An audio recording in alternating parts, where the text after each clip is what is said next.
Hello everyone, આજે આપણે એક ટોપિક એક અલગ ટોપિક એટલે કે ભૌતિક રાશિઓ વિશે સમજવાનું. ભૌતિક રાશિઓ એટલે કે જે ફિઝિક્સ આપણે ભણીએ છીએ, બરાબર. તો એની અંદર તો કે ઘણી બધી જગ્યાએ તમારે આનો ઉપયોગ આવશે. જે તે જગ્યાએ જ્યારે આપણે કોઈ પણ રાશિ હોય, જેમ કે દળ છે, લંબાઈ છે, તાપમાન છે, બળ છે, તો એની માટે તો કે અમુક એકમો નિર્ધારિત કરવામાં આવ્યા કે જે આખા વિશ્વની અંદર કેવા છે તો કે સર્વસામાન્ય બન્યા. તો આ જે ભૌતિક રાશિઓનો ખ્યાલ હતો, એની અંદર કેટલી મૂળભૂત રાશિઓ છે અને મૂળભૂત રાશિઓ પરથી જે રાશિઓ આપણે મેળવીએ છીએ અને એના જે કોઈ એકમો નિર્ધારિત કરીએ છીએ તેને આપણે કહીએ છીએ સાધિત રાશિ અને સાધિત એકમો. એટલે કે મૂળભૂત રાશિઓનો ઉપયોગ કરી અને મૂળભૂત એકમોનો જે ઉપયોગ થાય એના ઉપરથી જે અન્ય રાશિના એકમો આપણને મળે છે. તો આવી બધી રાશિઓને આપણે શું કહીએ છીએ તો કે સાધિત રાશિ અને તેના એકમોને આપણે સાધિત એકમો કહીએ છીએ. તો આ જે કોઈ પદ્ધતિઓ હતી જે તે સમયે, સૌથી પહેલી જે પદ્ધતિ હતી CGS, કે જેની અંદર તો કે લંબાઈ માપવા માટે સેન્ટીમીટરનો, દળ માપવા માટે ગ્રામનો અને સમય માપવા માટે સેકન્ડનો ઉપયોગ થતો. પછી તો કે થોડોક સુધારા સાથે FPS બ્રિટિશ પદ્ધતિ, ફૂટ, પાઉન્ડ અને સેકન્ડ, એટલે કે લંબાઈ છે એ ફૂટમાં મપાતું, એવી જ રીતે દળ છે તે પાઉન્ડમાં અને સમયને સેકન્ડમાં માપવામાં આવતો. અને છેલ્લે તો કે MKS, એટલે કે જ્યાં આગળ લંબાઈ મીટરમાં, લંબાઈ મીટરની અંદર વજન દળ છે તે કિલોગ્રામમાં અને સમય છે તે સેકન્ડની અંદર માપવામાં આવતો. પરંતુ આની અંદર પણ અમુક રાશિઓ કે જે હજી નિર્ધારિત થઈ ન હતી, સર્વ સ્વીકૃત ન હતી, તો એના આધારે 1971 ની અંદર તોલમાપ સંસ્થા છે કે જેની સામાન્ય સભાની અંદર આંતરરાષ્ટ્રીય સ્તર ઉપર આખી એક નવી સિસ્ટમ સ્વીકારવામાં આવી કે જેને નામ આપ્યું SI પદ્ધતિ. હવે આ SI પદ્ધતિ એનું નામ શું હતું તો કે સિસ્ટમ. પણ અહીંયા આગળ થોડુંક તમને કન્ફ્યુઝન પણ થઈ શકે કે સિસ્ટમમાં તો કે પાછળ E આવશે સ્પેલિંગની દ્રષ્ટિએ અને ઇન્ટરનેશનલ એની અંદર પણ પાછળ E અને પછી લખતા તો કે ધી યુનિટ. આ છે એ ફ્રેન્ચ ભાષામાંથી આવેલું છે. તો કે ફ્રેન્ચ ભાષામાં અર્થ શું થાય તો કે ફ્રેન્ચ ભાષામાં આપણે ગુજરાતી કરીએ તો આંતરરાષ્ટ્રીય એકમ પદ્ધતિ. આંતરરાષ્ટ્રીય એકમ પદ્ધતિ કે જે 1971 ની અંદર જે તોલમાપ સંસ્થા હતી એની અંદર સ્વીકારવામાં આવ્યું. હવે તો કે કોઈ પણ રાશિ છે એનું મૂળભૂત પ્રમાણિત માપ તો કે આ જે પદ્ધતિ હોય કઈ રીતે કોઈ પણ રાશિના એકમો આપણે નિર્ધારિત કર્યા હોય તો કે જે લોકો બધાને સ્વીકાર્ય હોય, સર્વસામાન્ય હોય. અને આ ખાસ ધ્યાન રાખો કે આ યાદચ્છિક રીતે પસંદ કરેલું છે, પણ આખા વિશ્વમાં એનું માપ કેવું ગણવામાં આવે છે તો કે એક સમાન બધી જગ્યાએ 1 મીટર એટલે એક સરખું જ માપ ગણવામાં આવે છે. તો એવી એક સિસ્ટમ પદ્ધતિ આખી વિકસાવવામાં આવી કે જેને આપણે શું કહીએ છીએ તો કે જુદી જુદી ભૌતિક રાશિઓના એકમો.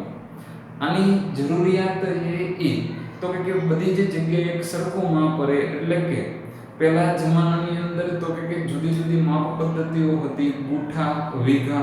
તો એની અંદર તો માપમાં થોડું ઘણું વેરિએશન આવે, પણ SI પદ્ધતિ કે જેની અંદર સંપૂર્ણ તો કે ચોકસાઈપૂર્વક માપની ગણતરી માટેની આખી પદ્ધતિ વિકસાવવામાં આવી હતી. આ ઉપરાંત તો કે SI પદ્ધતિની અંદર દશકના ગુણાંકમાં તો કે નવા તમે ઘણા બધા માપ સુધી આગળ વધી શકો. જેમ કે તમે કિલો સમજો તો શું આવે તો કે 10³ આવે. એવી જ રીતે મેગા કરો તો 10⁶ થાય. તો આવી રીતે કોઈ પણ સંખ્યા હોય એની આગળ તો કે આ શબ્દ લગાડવાથી, પૂર્વક 10 ના ગુણાંકમાં લગાડવાથી નવી તો કે ઘણા બધા એકમો સુધી આપણે આગળ વધી શકીએ અને માપની ગણતરીઓ થઈ શકે. એવી જ રીતે 10⁻³ હોય તો મિલી હોય.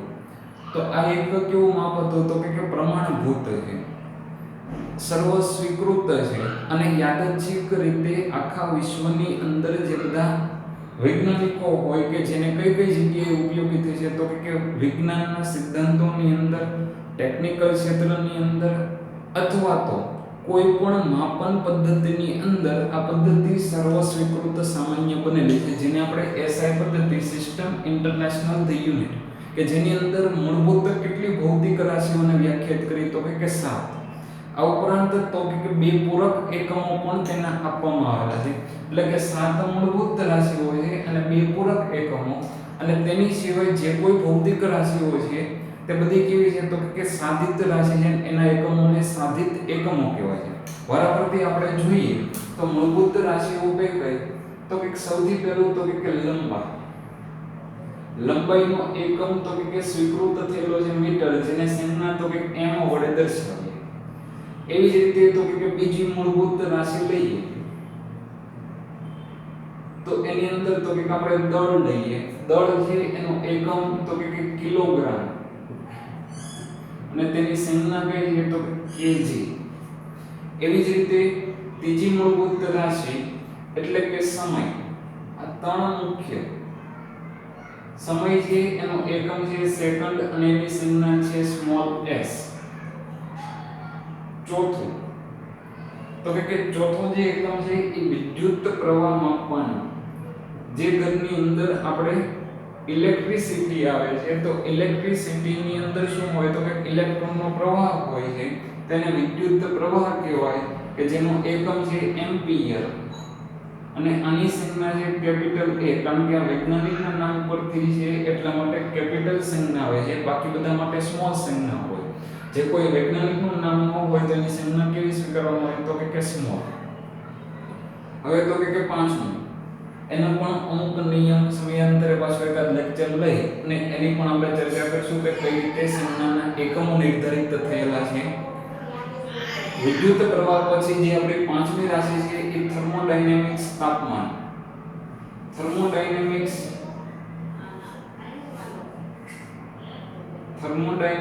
તાપમાન એટલે કે જે કોઈ ઉષ્મા આધારિત, એટલે કે જ્યાં આગળ તમારે ગરમી આપવાની હોય છે ત્યાં આગળ તો કે તાપમાનનો એકમ કયો સ્વીકારવામાં આવે તો કે મૂળભૂત એકમ કેલ્વિન. અન્ય એકમ ઘણા બધા છે પણ મૂળભૂત એકમ કે જે SI પદ્ધતિમાં આખા વિશ્વમાં સ્વીકારેલું કયું છે તો કે કેલ્વિન એટલે કે. છઠ્ઠું જોઈએ તો થર્મોડાયનેમિક્સ તાપમાન પછીની છઠ્ઠી ભૌતિક રાશિ આપણે કઈ આવશે તો કે આપણે લઈ લઈએ છીએ જ્યોતિક તીવ્રતા. જ્યોતિક તીવ્રતા છે એનો SI એકમ કયો છે તો કે કેન્ડેલા. હવે આ જ્યોતિ તીવ્રતા એટલે શું તો કે કોઈ પણ પ્રકાશ છે કેટલી ઇલ્યુમિનેસ એટલે કે પ્રકાશ આપવાની ક્ષમતા ધરાવે એને શું કહેવાય તો કે એની જ્યોતિ તીવ્રતા તરીકે ઓળખવામાં આવે છે. આ ઉપરાંત જે આપણો સાતમો એકમ રહે છે એ કયો રહેશે તો કે દ્રવ્યનો જથ્થો. જે આપણો સાતમો એકમ છે કયા પ્રકારનો રહેશે તો કે દ્રવ્યનો જથ્થો. અને દ્રવ્યના જથ્થા માટે કયો એકમ હશે તો કે મોલ. આ મોલ છે એ શું રહેલું છે તો કે તમે કાર્બન 12 પરમાણુ છે એના 1 ગ્રામની અંદર એટલે કે 0.001 કિલોગ્રામની અંદર જેટલા પરમાણુઓની સંખ્યા રહેલી હોય તેને શું ગણવામાં આવે તો કે મોલ તરીકે વ્યાખ્યાયિત કરેલું છે. જે આપણે કેમિસ્ટ્રીની અંદર આનો અભ્યાસ વધારે કરીશું. આ ઉપરાંત તો કે બીજું એક કે જે આપણે કિલોગ્રામ દળ નક્કી કરેલું છે એ કોના ઉપર આપણે નિર્ધારિત કરેલું છે તો કે એની વાત પણ સાથે જોઈ લઈએ તો એની અંદર આવશે પ્લેટિનિયમ અને ઇરિડિયમ. પ્લેટિનિયમ અને કયું છે તો કે ઇરિડિયમ એની મિશ્ર ધાતુમાંથી જે દળ નિર્ધારિત કરેલું છે એની સાથે બધા જ કિલોગ્રામના માપ છે એને માપવામાં આવે. એટલે કે પ્લેટિનિયમ અને ઇરિડિયમની મિશ્ર ધાતુનું જે દળ નિર્ધારિત કરેલું છે એને આપણે શું કરેલું તો કે 1 કિલોગ્રામના સ્વરૂપમાં વ્યાખ્યાયિત કરેલું છે અને બધા જ મૂળભૂત એકમો એની સાથે મેઝરમેન્ટ કરવામાં એટલે કે માપવામાં આવે છે 1 કિલોગ્રામ તરીકેનું સ્વીકારાય છે. આ એક આખું તો કે પ્લેટિનિયમ ઇરિડિયમનું સિલિન્ડર આકારનું એટલે કે નળાકાર આકારનું એક દ્રવ્ય બનાવેલું છે અને તેનું દળ કેટલું સ્વીકારેલું છે તો કે 1 કિલોગ્રામ ને એની સાથે એને પ્રમાણભૂત કરવામાં આવેલું છે. આ એક તમારી જાણ માટે. હવે તો કે આજે આપણે મુખ્ય 7 ભૌતિક રાશિ જોઈ. હવે આપણે આ ઉપરાંત તો કે 2 પૂરક એકમોની થોડી વાત લઈ લઈએ. કે જેની અંદર કયા છે તો કે બે પૂરક એકમમાં એક છે તો કે સામાન્ય રીતે જે આપણે સમતલનો કોણ કહીએ સમતલ કોણ કહીએ છીએ તો આ જે સમતલ કોણ હોય છે એ શું તો કે તમે કોઈ પણ કેન્દ્ર બિંદુથી આ તમારી ચાપ બને આ તમારી ત્રિજ્યા r છે ચાપની લંબાઈને હું ds વડે દર્શાવું આ ચાપ છે કારણ કે વર્તુળાકાર વર્તુળનો જે આખો ભાગ હોય એનો અમુક ભાગને શું કહેવાય તો કે ચાપ કહેવાય આ વર્તુળ માટે શું છે ત્રિજ્યા છે આખું વર્તુળ દોરો એનો અમુક ચાપની લંબાઈ એટલે કે વર્તુળ ઉપરનો અમુક ભાગ કે જે ચાપની લંબાઈ જેને આપણે ds કહીએ તો ચાપની લંબાઈ અને ત્રિજ્યાનો જે ગુણોત્તર આવે ds/r હોય એને શું ગણવામાં આવે તો કે સમતલ કોણ તરીકે વ્યાખ્યાયિત કરેલું છે અને એ સમતલ કોણ એટલે શું તો કે d થીટા આ થીટા એટલે કે ગ્રીક મૂળાક્ષર છે એવી જ રીતે તો કે ઘનકોણ ક્યાં હોય તો કે કોઈ પણ પૃષ્ઠ છે એટલે કે તમે વિચારી શકો કે એક આ પૃષ્ઠ છે કે જેનું ક્ષેત્રફળ તો કે dA છે જેનું ક્ષેત્રફળ કેટલું છે dA છે કે જેણે કેન્દ્ર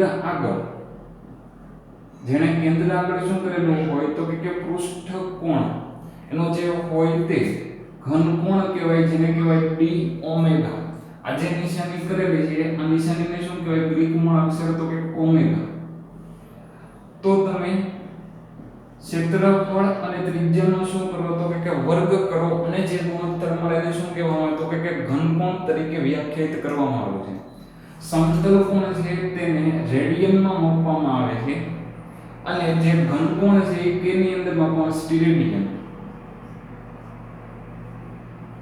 એટલે કે ઘનકોણ માપવા માટેનો સંકેત છે SR સ્ટીરેડિયન અને રેડિયન ની અંદર કયો મપાય છે તો કે સમતલ કોણ આ બે તો કે કેવા એકમો હતા તો કે પૂરક એકમોની વાત કરી હવે તો કે આપણે જેની ચર્ચાઓ કરવા જઈએ છીએ તે તો કે અમુક સાદિત એકમો 2 થી 4 જોઈએ તો સૌથી પહેલું એક ઉદાહરણ આપણે સમજીએ તો કે બળ છે એ હકીકતમાં શું છે તો કે બળ છે તેનો એકમ આપણે શું કરેલો છે તો કે ન્યૂટન બળ છે એને આપણે તો કે બળ એટલે ફોર્સ જેને F વડે દર્શાવાય જ્યારે એનો એકમ કયો સ્વીકારેલો છે ન્યૂટન છે અને ન્યૂટન માટે ન્યૂટન વૈજ્ઞાનિક છે તો કેપિટલ N આવે પણ હવે એને આપણે તો કે સૂત્ર આધારિત જોઈએ તો બળ છે એ શું હતું તો કે દળ અને પ્રવેગ જે આપણે ભણીશું તો કે બળ અને પ્રવેગનો ગુણાકાર છે તો આના ઉપરથી એનો એકમ કયો બની શકે તો કિલોગ્રામ ઇન્ટુ તો કે પ્રવેગ એટલે મીટર પ્રતિ સેકન્ડ વર્ગ મીટર પ્રતિ શું આવે સેકન્ડ વર્ગ તો એ જે બળ હતી કે જે રાશિ નવી છે આ 7 ની અંદર સમાવેશ થયો નથી એનો એકમ હકીકતમાં શું છે તો કે કિલોગ્રામ મીટર પ્રતિ સેકન્ડ સ્ક્વેર છે તો આ કિલોગ્રામ એટલે શું છે તો કે દળ છે m એટલે શું છે તો કે મીટર છે એટલે કે લંબાઈ છે અને સેકન્ડ સ્ક્વેર એટલે શું છે સમય છે તો આ બળ છે એ આ ત્રણ મૂળભૂત જે રાશિઓ છે એની ઉપરથી જ આવેલું છે તો બળને કઈ રાશિ કહેવાય તો કે સાદિત રાશિ પણ આ જે કિલોગ્રામ મીટર પર સેકન્ડ સ્ક્વેર હોય છે એને શું ગણવામાં આવે તો કે ન્યૂટન તરીકે સ્વીકારેલું છે ન્યૂટન નામના વૈજ્ઞાનિક માટે એવી જ રીતે તો એક અન્ય જે ભૌતિક રાશિ લઈ લઈએ કે અહીં આગળ પ્રવેગ આવ્યો તો પ્રવેગ છે એનો SI એકમ તો કે મીટર પ્રતિ શું આવે તો કે સેકન્ડ વર્ગ એટલે કે મીટર પ્રતિ સેકન્ડ વર્ગ આ મીટર પ્રતિ સેકન્ડ વર્ગ છે એને જે લખવાની અન્ય રીત છે ms-2 ખાસ ધ્યાન રાખો કે જ્યારે એકમ લખો ત્યારે વચ્ચે સ્પેસ મૂકવામાં આવતી નથી આ જે એકમ લખતા હોય ત્યારે સ્પેસ મૂકવામાં આવતી નથી અહીં આગળ એટલા માટે મૂકી હતી કે જેથી તમને સમજાવી શકાય પણ જ્યારે એકમ લખતા હોય ત્યારે હકીકતમાં શું લખાય તો કે કિલોગ્રામ મીટર પર સેકન્ડ એટલે કે કોઈ સ્પેસ મૂકવામાં આવતી નથી તો આજે હતી એક રાશિની વાત કરી તો કે સાદિત રાશિઓની આપણે વાત જ હોય એવી જ રીતે તો એક આપણે ઘનતાની વાત કરી લઈએ ઘનતા એટલે શું થાય તો કે દળ અને કદનો ગુણોત્તર છે ઘનતા એટલે શું છે તો કે દળ અને કદનો ગુણોત્તર છે દળ છે એ કિલોગ્રામમાં હોય જ્યારે કદ છે એ મીટર ઘન, કદ એટલે વોલ્યુમ, તો એ મીટર ઘન કે જેની અંદર લંબાઈ કેટલી વખત છે તો કે 3 વખત છે. તો ઘનતાનો એકમ બની ગયો કિલોગ્રામ પ્રતિ મીટર ઘન, કિલોગ્રામ પ્રતિ મીટર ઘન. તો આવી જ રીતે ઘણી બધી રાશિઓ છે ફિઝિક્સની અંદર અને કેમેસ્ટ્રીની અંદર. તો આપણે જે કોઈ ચર્ચાઓ જોવાની હતી એ તો કે મુખ્ય ભૌતિક રાશિઓની આપણે વાત સમજવાની હતી. 7 મુખ્ય ભૌતિક રાશિઓ છે, તેના એકમ અને સંજ્ઞા ખાસ આપણે યાદ રાખીએ. ફરીથી એક વખત ઝડપથી જોઈ લઈએ સાથે 7 ભૌતિક રાશિઓને. લંબાઈ એનું એકમનું નામ મીટર, સંજ્ઞા સ્મોલ m, દળ કિલોગ્રામ જે કેજીમાં હોય છે, સમય સેકન્ડમાં હોય છે, જ્યારે વિદ્યુત પ્રવાહ એમ્પિયર એટલે કેપિટલ A. આ ખાસ ધ્યાન રાખજો, સ્મોલ a નથી. એવી જ રીતે થર્મોડાયનેમિક્સ તાપમાન કેલ્વિન જે કેપિટલ K છે. એવી જ રીતે જ્યોતિ તીવ્રતા કેન્ડેલા CD બંને સ્મોલ છે અને દ્રવ્યનો જથ્થો મોલ MOL જે બધા સ્મોલ અક્ષર છે. તો આવી જ રીતે નેક્સ્ટ લેક્ચરમાં થોડી એસઆઈ પદ્ધતિની અંદર જે નામકરણ થાય છે એના જે અમુક નિયમ છે લખવા માટેના એકમો અને કઈ રીતે એવા તેની પણ આપણે ચર્ચાઓ જોઈશું. જય હિન્દ, જય ભારત.